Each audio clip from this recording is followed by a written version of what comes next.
13வது திருத்தத்தை அடியோடு அகற்ற முயற்சிக்கிறது ராஜபக்ச அரசாங்கம். சம்பந்தன் குற்றச்சாட்டு. கடலட்டை பண்ணைகள் டக்ளஸின் கருத்தில் முழு உண்மையில்லை, சுமந்திரன் தெரிவிப்பு. 2வது தடுப்பூசியை பெற்றவர்கள் 3 மாதங்களின் பின்னர் பூஸ்டரை பெற்றுக்கொள்க, சந்தீப ஜீவந்திர வலியுறுத்தல். நாளை கூடுகிறது தமிழரசுக் கட்சியின் அரசியல் குழு.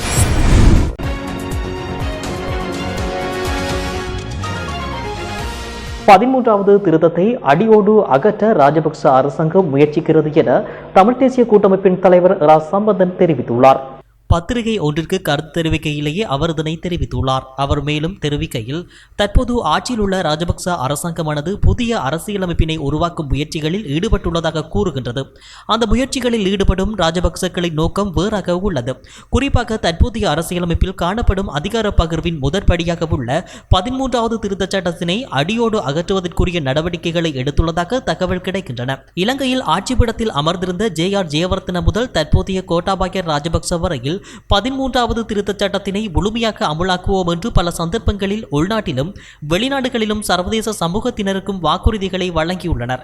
குறிப்பாக ரணசிங்க பிரேமதாச, சந்திரிக குமாரதுங்க, ரணில் விக்ரமசிங்க, மைத்ரிபால சிறிசேன, மஹிந்த ராஜபக்ச போன்றவர்கள் 13வது திருத்தச் சட்டத்திற்கு அப்பால் சென்று அதிகாரங்களை பகிர்ந்து இனப்பிரச்சினைக்கான நிரந்தர தீர்வினை காண்போம் என்று கூறியிருந்தனர்.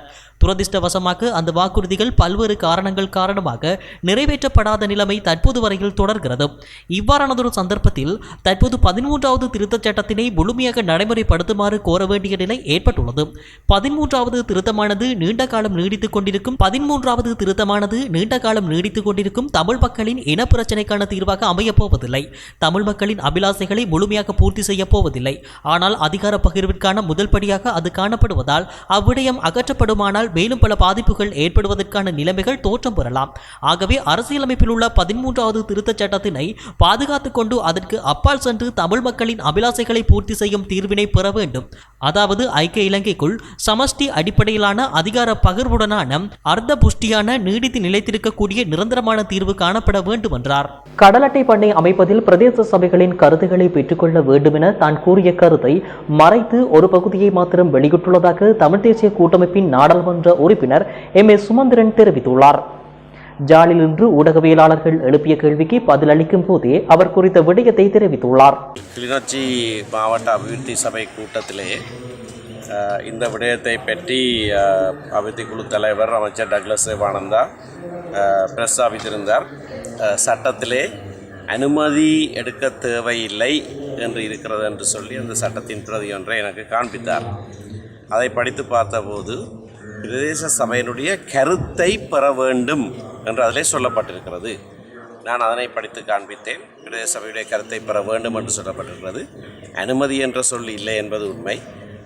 ஆனால் கருத்தை பெற வேண்டும் என்று சொல்லியிருக்கேன். ஆனால் இப்பொழுது அமைச்சு வெளியிட்டிருக்கிற அறிக்கையிலே கருத்தை பெற வேண்டும் என்கின்ற முக்கியமான விடயத்தை தவிர்த்து அனுமதி தேவையில்லை என்பதை நான் ஒப்புக்கொண்டதாக மட்டும் சொல்லியிருக்கிறார்கள். அது அரை உண்மை. முழுமையான விடயம் என்னவென்று சொன்னால் பிரதேச சபையுடைய கருத்தை கட்டாயமாக பெற வேண்டும். ஒரு அமைப்பினுடைய கருத்தை பெற வேண்டும் என்று சட்டம் நிர்பந்திக்கிற போது அதை வெறுமனே பெற்றுவிட்டு அதனை கவனிக்காமல் நடந்து கொள்ளலாம் என்ற அர்த்தம் கிடையாது. கருத்தை பெறுவதற்கான காரணம் அந்த கருத்தை உள்வாங்கி அதில் இருக்கிற நியாயங்களை பரிசீலித்துத்தான் முடிவு எடுக்க வேண்டும். ஆகையினாலே சட்டத்தில் இருப்பது பிரதேச சபைகளுடைய கருத்தை பெற வேண்டும் என்பதாகும். 2வது கொரோனா தடுப்பூசியை பெற்று 3 மாதங்களின் பின்னர் பூஸ்டர் எனப்படும் செயலூக்கி தடுப்பூசியை பெற்றுக் கொள்ளுமாறு ஸ்ரீ ஜெயவர்தனபுர பல்கலைக்கழகத்தின் ஒவ்வாமை நோய் எதிர்ப்பு மற்றும் மரபணு உயிரியல் நிறுவனத்தின் பணிப்பாளர் கலாநிதி சந்தீப ஜீவந்திர தெரிவித்துள்ளார். அந்த பதிவில் நாட்டில் பயன்படுத்தப்படும் கொரோனா தடுப்பூசிகளினால் உருவாக்கப்படும் நோய் எதிர்ப்பு சக்தி 3 மாதங்களில் குறைவடைவதாக சுட்டிக்காட்டினார். அதற்கமைவாக சைனோவாம் தடுப்பூசியினால் உருவாக்கப்படும் எதிர்ப்பு சக்தியே விரைவாக குறைவடைகின்றமை ஆய்வுகளில் தெரிய வந்துள்ளது. 2வது தடுப்பூசியான மொடோனா தடுப்பூசியை பெற்றுக்கொண்டவர்களில் நோய் எதிர்ப்பு சக்தி அதிகமாக உள்ளதாக கலாநிதி சந்தீப ஜீவந்திர மேலும் தெரிவித்துள்ளார். இதனைத் தொடர்ந்து ஸ்புட்னிக் V, அஸ்ட்ராசெனகா மற்றும் ஸ்புட்னிக் V முதலாம் தடுப்பூசிகள் முறையே எதிர்ப்பு சக்தியை அதிகமாக வெளிப்படுத்தியுள்ளன. சைனோவாம் தடுப்பூசி தற்போது அதிகளவில் பயன்படுத்தப்படும் கொரோனா தடுப்பூசியாகும். இலங்கையில் வைத்தியசாலையில் சிகிச்சை பெறுபவர்களின் எண்ணிக்கை மற்றும் மரணித்தவர்களின் எண்ணிக்கை என்பன குறைவடைந்தமைக்கு சைனோவாம் தடுப்பூசி சிறந்த பங்களிப்பை வழங்கியுள்ளதாகவும் அவர் குறிப்பிட்டுள்ளார். எவ்வாறாயினும் முதல் 2 தடுப்பூசிகளையும் பெற்று COVID-19 தொற்று உறுதியானவர்கள் 6 மாதங்களுக்கு பின்னர் பூஸ்டர் எனப்படும் செயலூக்கி தடுப்பூசியை பெற்றுக்கொள்ள முடியும் என ஸ்ரீ ஜெயவர்தன பல்கலைக்கழகத்தின் ஒவ்வாமை நோய் எதிர்ப்பு மற்றும் மரபணு உயிரியல் நிறுவனத்தின் பணிப்பாளர் கலாநிதி சந்திம ஜீவந்திர தெரிவித்துள்ளார். இலங்கை தமிழரசு கட்சியின் அரசியல் குழு கூட்டம் நாளை திங்கட்கிழமை முற்பகல் 10 மணிக்கு நடைபெறவுள்ளது. கடந்த 12ஆம் தேதி கொழும்பில் நடைபெற்ற தமிழ் பேசும் கட்சிகளின் கூட்டத்தின் போது 13ஐ வலியுறுத்தி எழுத்து மூலமாக கோரிக்கையை முன்வைப்பதற்கு இணக்கப்பாடுகள் எடுக்கப்பட்டுள்ளன. இக்கூட்டத்திற்கு தலைமை தாங்கிய தமிழ் தேசிய கூட்டமைப்பின் தலைவர் இரா சம்பந்தன் இலங்கை தமிழரசு கட்சியின் சம்மதத்தினை பெறுவதற்கு முனைப்புகளை செய்துள்ளார். அதன் அடிப்படையிலேயே நாளைய தினம் கொழும்பில் உள்ள இரா சம்பந்தனின் இல்லத்தில் கூட்டம் நடைபெறவுள்ளது. இதன்போது டெலோவின் முன்னெடுப்பில் 13வது திருத்தச் சட்டத்தினை முழுமையாக நடைமுறைப்படுத்துமாறு இலங்கை அரசாங்கத்தினை வலியுறுத்துமாறு இந்திய அரசாங்கத்திடம் கோருவதற்கான எழுத்து மூலமான வரைவினை இறுதி செய்வதற்கான நடவடிக்கைகள் முன்னெடுக்கப்பட்டுள்ளன. இந்த செயற்பாட்டில் இலங்கை தமிழரசு கட்சியின் நிலைப்பாட்டினை எடுப்பதற்காக இந்த கூட்டம் நடைபெறவுள்ளது. இதன்போது தமிழரசு கட்சி 13வது திருத்தச் சட்டம் தொடர்பில் தமிழரசு கட்சியின் அரசியல் குழு உறுப்பினர்கள் தமது நிலைப்பாடுகளை கட்சித் தலைவர் மாவை சேனாதிராஜாவிடத்திலும் சம்பந்தனிடத்திலும் வெளிப்படுத்தவுள்ளமை குறிப்பிடத்தக்கது. முக்கிய தீர்மானங்களை எடுக்கும் அமைச்சரவை கூட்டம் நாளை இடம்பெறவுள்ளது. அமைச்சரவை தீர்மானங்களை வெளியில் விமர்சிக்கும் நாட்டின் அரசியல் மற்றும் பொருளாதார நெருக்கடிகளுக்கு மத்தியில் அரசாங்கம் பல முக்கியமான தீர்மானங்களை முன்னெடுக்க உள்ளதாக அரசாங்கத்தின் தரப்பில் தெரிவிக்கப்படுகிறது. அதற்கமைவாக நாளைய தினம் முக்கியமான தீர்மானங்களை ஆராயும் விதமாக ஜனாதிபதி கோட்டாபாய ராஜபக்ச தலைமையில் அமைச்சரவை கூட்டம் கூடுகின்றது. நாட்டின் நிதி நெருக்கடி நிலைமைகளுக்கான தீர்வுகள், புதிய ஆண்டின் அமைச்சரவை மற்றும் அரசு அதிகாரிகளின் மாற்றங்கள் குறித்து ஆராயவும் முக்கிய தீர்மானம் எடுக்கும் வகையிலும் குறித்த அமைச்சரவை கூட்டம் கூட உள்ளது. அதேபோல அமைச்சரவையில் சில முக்கிய மாற்றங்கள் என தெரிவிக்கப்படுகின்ற நிலையில் அடுத்த ஆண்டில் இந்த மாற்றங்கள் ஏற்படுவதற்கான சாத்தியப்பாடுகள் அதிகமாக இருப்பதாக கூறுவதுடன் நாளைய தினம் அதற்கான கலந்துரையாடலும் இடம்பெறலாம் எனவும் கூறப்படுகிறது. காய்கறிகளின் விலை தொடர்ந்து உயர்ந்து வருவதாக வியாபாரிகள் மற்றும் நுகர்வோர் தெரிவித்துள்ளனர். எந்த காலத்திலும் இல்லாத வகையில் இன்று மெனிங் சந்தைக்கு அதிகளவான மரக்கறிகள் வந்துள்ளதாகவும் ஆனாலும் அவை உயர்வாகவே காணப்படுவதாக வர்த்தகர்கள் தெரிவித்துள்ளனர். இதேவேளை நுவரேலியா வாரச்சந்தையில் மலையக மற்றும் கீழ்நாட்டு மரக்கறிகள் அனைத்தும் 450 ரூபாவிற்கு மேல் உள்ளதால் மரக்கறிகளை கொள்வனவு செய்வதில் குறைவு ஏற்பட்டுள்ளதாக தெரிவிக்கப்படுகிறது.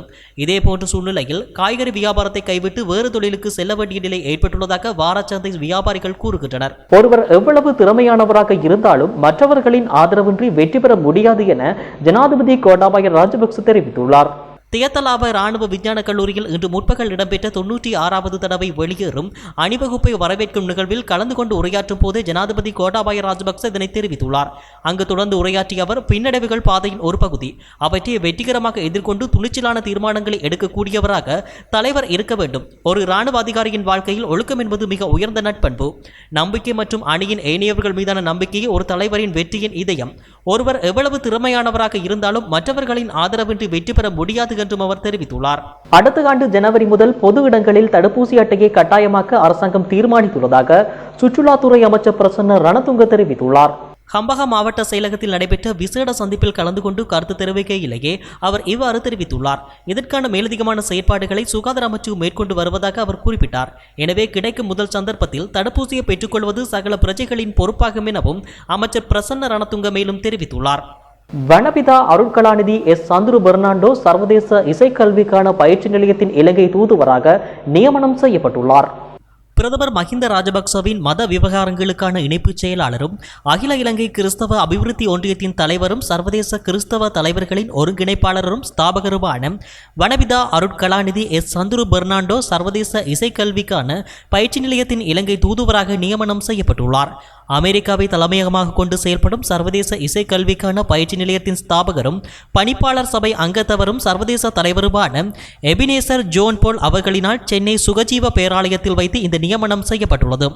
தமிழகத்தின் பிரபல தொழிலதிபர் விஜிபி நிறுவனத்தின் உபதலைவரும் சுகஜீவிய பேராலயத்தின் தலைவருமான விஜிஎஸ் கார்டினல் செல்வராஜின் அழைப்பில் சென்ற அருட்கலாநிதி வனபிதா எஸ் சந்துரு பெர்னாண்டோவிற்கு சிறப்பு விருதாக சாதனை சக்கரவர்த்தி என்ற விருதும் இந்நிகழ்வின் போது வழங்கப்பட்டது.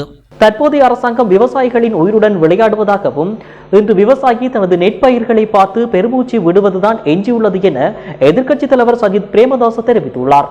விஷம் மற்றும் மலம் கலந்த உரத்தை பயன்படுத்தும் விவசாயிகளுக்கு பல்வேறு ஒவ்வாமைகள் ஏற்படுவதாகவும் உரத்தை இறக்குமதி செய்வதன் மூலம் கருப்பு சந்தை மாபியாவும் உருவாக்கப்பட்டுள்ளதாகவும் எதிர்க்கட்சித் தலைவர் தெரிவித்துள்ளார். நாடு இன்று கடன் தரத்தில் மிகவும் கீழ்நிலைக்கு தள்ளப்பட்டுள்ளதாக தெரிவித்த எதிர்க்கட்சித் தலைவர் எதிர்காலத்தில் ஒரு கடனை கூட பெற முடியாத நிலைக்கு நாடு தள்ளப்பட்டுள்ளதாக தெரிவித்தார்.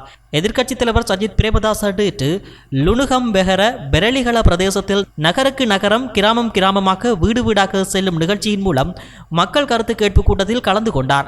இப்பிரதேச விவசாயிகள் எதிர்நோக்கும் பிரச்சனைகள் தொடர்பில் கேட்டறிந்து கொண்டார். குறிப்பாக அரசாங்கத்தின் பொறுப்பற்ற விவசாய கொள்கையினால் இப்பிரதேச விவசாயிகள் பல பிரச்சனைகளை எதிர்நோக்கி வருவதாக விவசாயிகள் எதிர்க்கட்சி தலைவரிடம் தெரிவித்தனர்.